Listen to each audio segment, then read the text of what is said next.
Uncle Doug. Well, hello. I feel like they've gone out and they've made a Mesopotamia. That's literally all I got. Because, but Mesopotamia means either middle of the river or the middle. It has to do with the middle and a river. Between the rivers, yeah. I thought it meant a whole lot of Potamias. It's a whole mess of them. A whole Mesopotamias. Well, I can tell you a little something about that little region of the world, fellas. Please do. Otherwise, we don't have a segment for this. It's interesting, and we've mentioned this on the show before. I think we can all see the patterns in what we cover start to emerge after almost 180 shows. I find I do a lot of cults, and I do animals, and also space-related argle-bargle seems to be in my wheelhouse.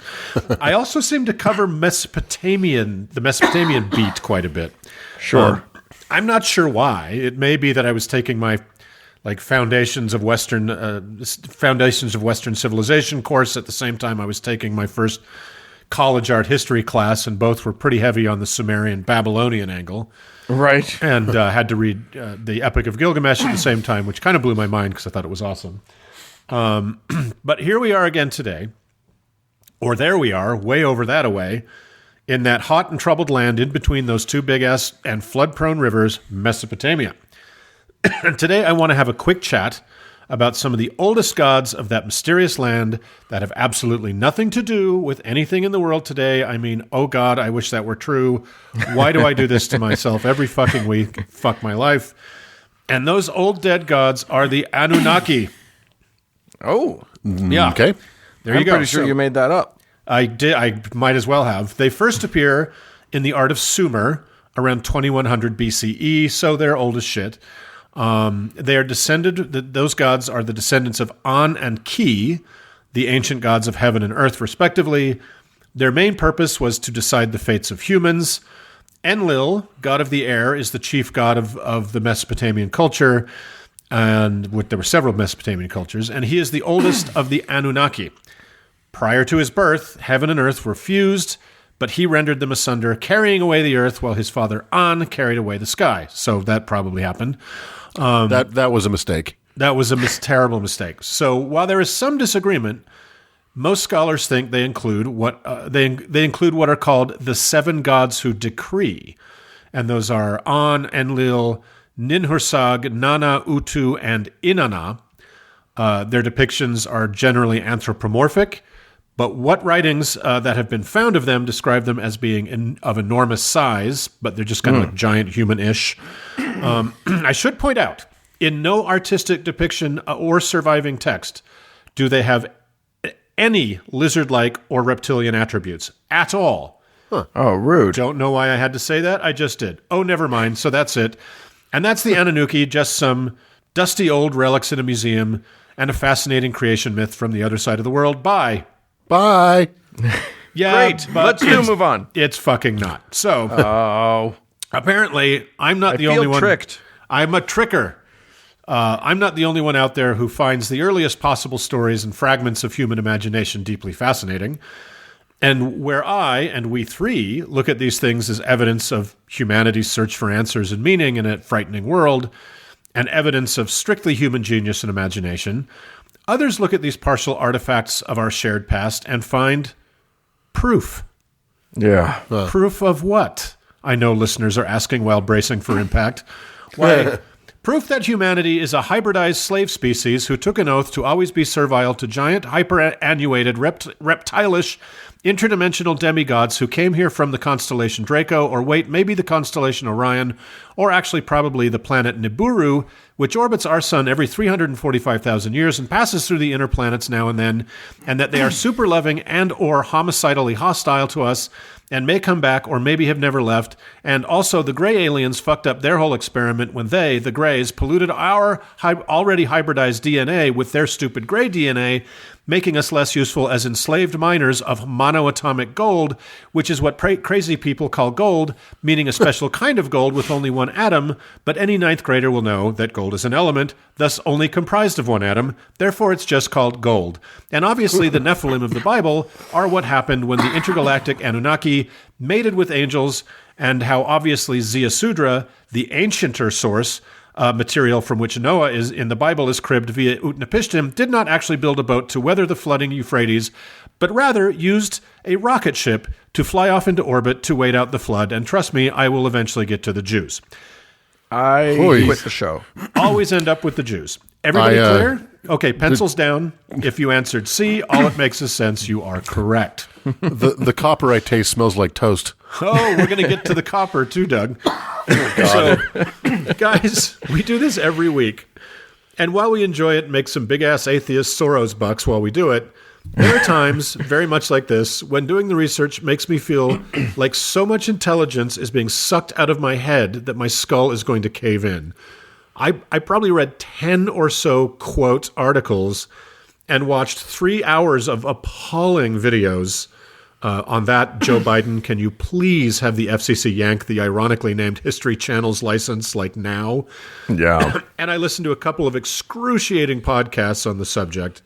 I have never felt more stupid. This was as agonizing as watching Mormon General Conference, but with giant lizards, which... Not so different, is the really. same as watching Mormon General Exactly Conference. right. I So, don't know what's the difference? Where to begin? I guess the seed of this insanity comes from the discovery of something called the Sumerian Kings List, which we've mentioned once before on the show, which is it's a really cool, real artifact of ancient Mesopotamia. It lists 100 kings, the most recent of which was a guy named Damik Ilishu, who ruled around 1940 BCE for 23 years. The kings before him ruled for 11 years, for 4 years, for 3 years, for 24 years, etc., etc. Likely real kings with normal spans on the throne. But the list goes back just a bit more. 266,000 years more. Oh my God. With kings like Aga of Kish ruling for 625 years, Melem Kish ruling for around 900 years, Etana, also known as the shepherd who ascended to heaven and consolidated all the foreign countries, quite the diplomat. They have him ruling for 1,500 years. And then you go all the way back to Ubara Tutu, whose reign was cut short at a mere 18,600 years. And the firm but fair En-Sipad Zid Ana, who reigned 28,800 years. And of course, En-Men-Lu Ana, who sat on the throne for a mere 43,200 years. Jesus Christ. Lou for short. Cool story, bro. Now, where we can see this as an impressive young society feeling its oats and wanting to extend its legitimacy from its real royal lineage back into its imagined beginning of time via myth-making, such giants of research and truth-seeking as Erich von Daniken, the imprisoned Swiss loon and author of the laughably terrible The Chariots of the Gods, whom we anally probed in episode 129, and the buffoonish clown and now anti-masker COVID denier David Icke, we cackled at in episode 42, they see the Sumerian king list as true as a court reporter's transcript. No questions asked. It's just the facts. Right. And while scientists say that modern humanity is 200,000 to 300,000 years old, 200,000 to 300,000 years old, the snake oilers of the New Age insist organized, megalithic, literate civilization is much, much older. Evidence be damned, and the King's List proves it. The end. Yeah, I don't know how you can say evidence be damned when there's that big piece of evidence just sitting right there. And they literally, like, you watch these horrible, and they're quote documentaries, which they are not. And these guys are like, well, we know that human lifespans were longer because Methuselah lived X number of years and Noah lived X number of years. Oh, God, help me. Yes, Your Honor, the prosecution rests. Right. And how can our humble hominidness have become so complex eons before there is any dirt-based or radiocarbon evidence of it?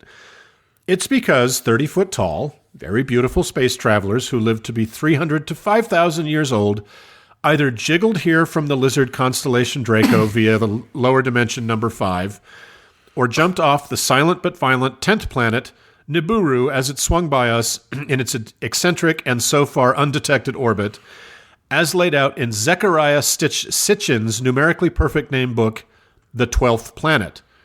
That's right. A book about the non-existent 10th planet, Nibiru, is called The 12th Planet.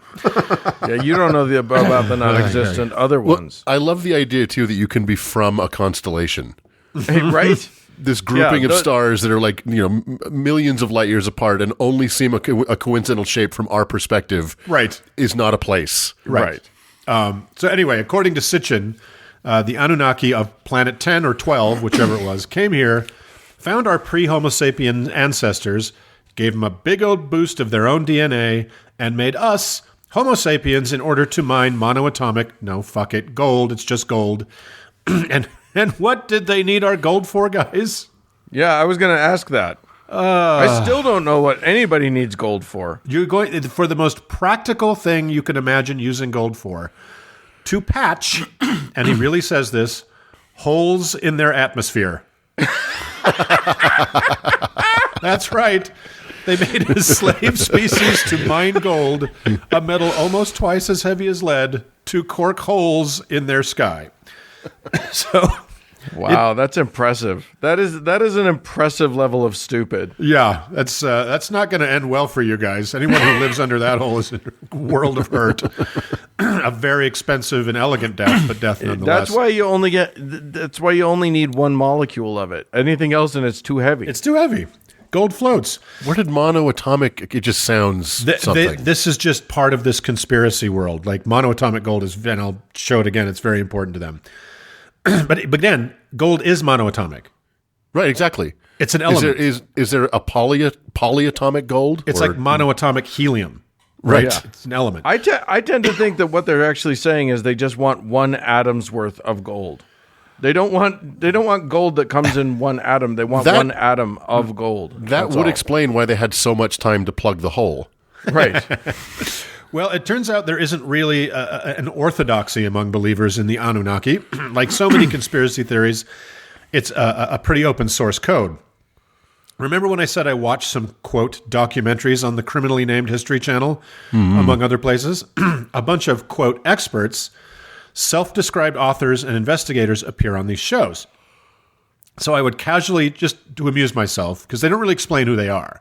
Right. So I would write down their names as they appeared, and then after the show, I would just randomly Google some of them. So here is a sampling of the people appearing on your TV swearing this shit is real. Robert Cremo is a lizard god expert and a pseudo-archaeologist and author who believes that modern man has existed for 60 to 80 million years. He is a Vedic creationist who believes he has found human artifacts dating back 2.5 billion years, and who also likes to go by his Hare Krishna name, Drutakarma Dasa. So, good. He for sure knows about the origins of Mesopotamian civilization. Totes. Linda Moulton Ho, or Howe, I guess Howe, not sure how to say it, is an author and researcher who says she has proof that our Anunnaki overlords had, and here it is, Doug, copper-based blood, which they passed down through hybridization to the Merovingians, who became several of the European royal houses, whose blood also has that coppery content, making it obviously blue, thus the slang term for royalty, blue blood. Great. Yeah, they have blue blood. So we would. What's nice is we can test all this. So obviously she has, and obviously it's been confirmed. Yeah, and every one of these people is talking. When you see them on these shows, they are talking. What they're talking about are absolute facts to them. Right. They're not. Here's an interesting theory, or here's an idea I have, or I'm trying to prove this. Nope, it's just fact. Right. How about you don't have to prove it if it's already a fact. Yeah, it's already proved. How about Lawrence Gardner?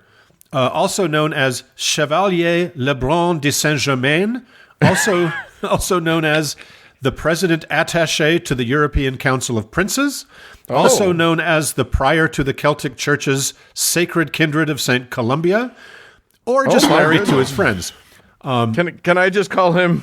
Can he also be known as Shut Up? Exactly.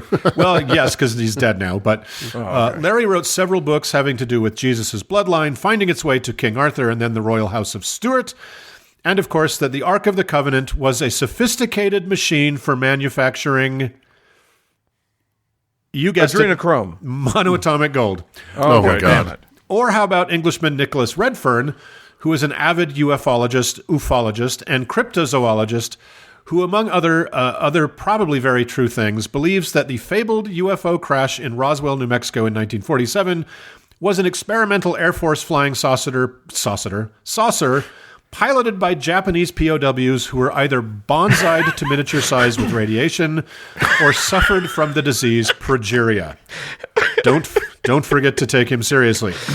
Oh my God. Or my favorite, David Childress, a prolific author and loon of the first water, that writes about and seems to believe in all sorts of things about our old stomping ground, Lemuria, also Nikola Tesla, anti-gravity, free energy, Sasquatch, the Yeti, time travel, the Bermuda Triangle, the Kennedy assassination, tons of stuff about UFOs, and a thing I had never heard of called Vimana, which are mythical ancient Indian flying palaces, which he claims were and are real, and that the megalithic structures of the non-white world were built by tall, blonde, seafaring Atlanteans wearing red turbans. Oh my God.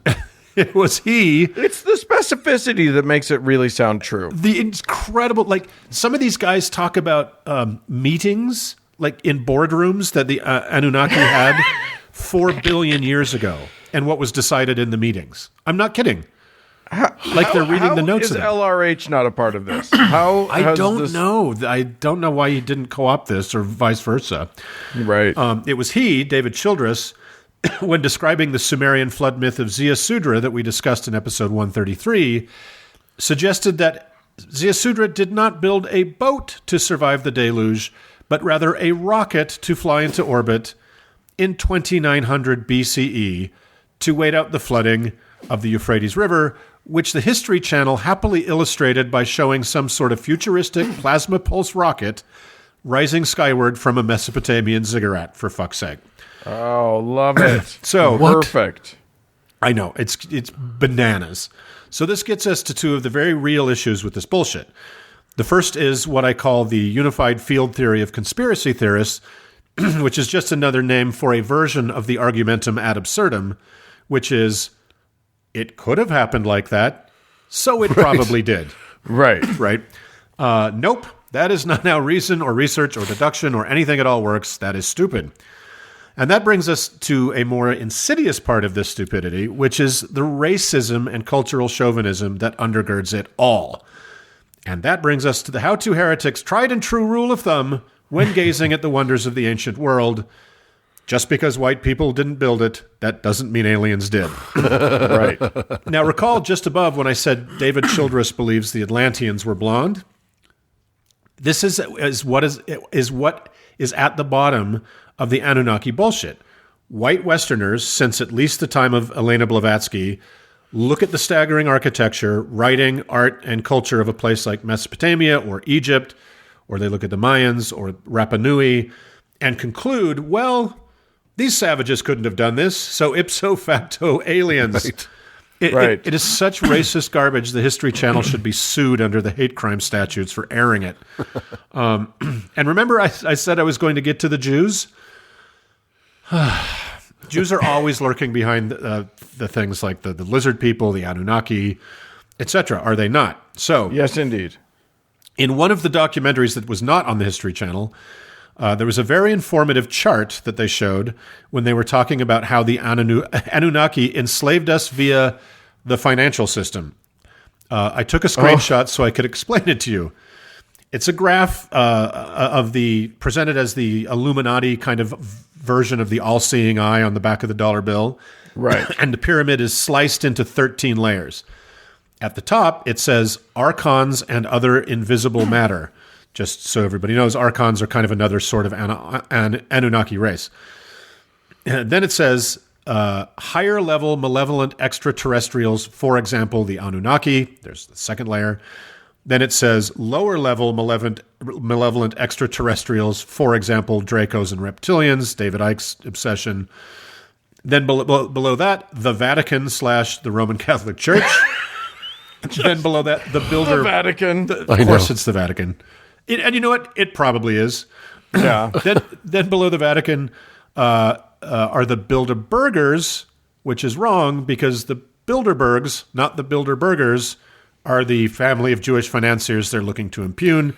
Right. Then at number 6, something terribly menacing called the Business Advisory Council, which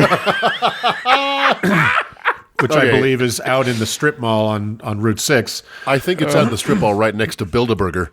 Yeah. And below that, the Council on Foreign Relations. Then, of course, the United Nations banking complex. By that, of course, they mean globalist Jewish bankers. Right. Then the Federal Reserve, which is just a stalking horse for these people since forever. Then the United Nations itself. Then something called the Council of 13. Then the Committee of 300, whatever the fuck that is. And at the base of the pyramid, secret societies, which is a grab bag of Freemasons and blood-sucking Jews. Every inch of this fucking theory is either utter trash that doesn't even rise to the level of pseudoscience, accidental comedy, racism, and general ignorance. It's funny for sure, but then it's not really, is it? Yeah. There are armed people in our Capitol building who believe this shit, and I don't mean the ones with Confederate flags and zip ties. I mean the ones with offices that have their names on the doors. And yes, the overlap between Christianity, QAnon, and the Anunnaki conspiracy is substantial. Yeah. You can and they do believe all three of these things and more at once, and they can do it without what's left of their brain short-circuiting somehow. So we have a Jesus-loving member of Congress who believes that Sandy Hook, the murder of 21st grade children among others, didn't happen, that the California wildfires were started by a space laser owned by secretive Jewish bankers to make way for a high-speed rail, and that Donald Trump was sent by Jesus to rule America in perpetuity. And this person I don't even want to name her, this person in Congress is where the energy in the Republican Party is and likely to stay perhaps for years. So if this is what makes me crazy about like this History Channel shit. So if you're maybe a teenager or a stone 20-something that's into Egyptian stuff or think ancient civilizations are cool, and you see some adult looking people with English accents on the History Channel speaking with great confidence about space Babylonians altering our DNA and then building ziggurats as spaceports, you might think, that's cool. And when I watch these fucking videos, I see what YouTube wants to show me next, right? Right. And down the algorithmic rabbit hole you go, where within a matter of just hours, the absurd becomes normalized, and your brain is broken enough for the next level of secret knowledge you now have been invited into, and just down and down and down and down you go. So I wish we could just laugh at this stuff. I wish we could just point at how stupid it is. But you know, if you type Anunnaki into a Google search, Anunnaki into Google search and search images, I think I counted 40 books on the market. Oh my God. You know, and just endless videos and merch and just it's crazy. Well, and which James Bond movie was it where the villain was building a space-based laser to make room for some nice infrastructure? Well, it's kind of Moonraker. It was Real Genius, wasn't it? Real Genius. Oh, no, there was a space laser. I think that was Diamonds Are Forever. I do, because it had a big diamond reflector. I don't think it was for like a nice, affordable light rail between two metropolitan areas. But that's just right. Me. Which is clearly a Jewish obsession since the Second Temple, right? So yeah, burning down the forests to save our environment. Exactly. It breaks your mind. Yeah. It's so stupid. I tweeted out that I was researching this week's subject. I was going to get a repetitive motion injury from shaking my head. Yeah. Like, I'm watching a rocket shoot out of a ziggurat, and the guy's like, yeah, that's what Zia Sudra did. Like, God. Fucking God. Well, so, I mean, you know, it's all been proven, obviously. Yeah. So, well, there you have it, guys. Well, so thanks for that. You're as dumb as I am now.